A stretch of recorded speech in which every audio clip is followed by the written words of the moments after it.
মুক্তির আগে এক নতুন রেকর্ড গড়ল দক্ষিণী সুপারস্টার রজনীকান্তের বহুল প্রতীক্ষিত ছবি কুলি। লোকেশ কঙ্গরাজ পরিচালিত এই সিনেমার অগ্রিম টিকিট আন্তর্জাতিকভাবে বিক্রি শুরু হয়েছে। মুক্তির এক সপ্তাহ আগে শুধু প্রথম দিনের শোয়ের জন্য সিনেমাটির টিকিট বিক্রি ছাড়িয়েছে 20 কোটি রুপি।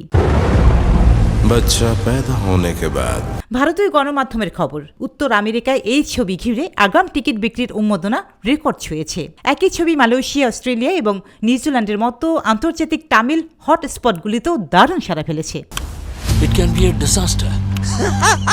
ভারতের বাজারেও ছবির প্রথম দিনের উদ্বোধন দারুণ হতে চলেছে। রজনীকান্তের ক্যারিয়ারের সব থেকে বড় ওপেনিং হতে চলেছে বলেই মনে করছেন বক্স অফিস বিশেষজ্ঞরা। এমনকি পরিচালক লোকেশ কঙ্গরাজের ক্যারিয়ারও এটি সর্বোচ্চ ওপেনিং হয়ে উঠতে পারে বলে মত অনেকের।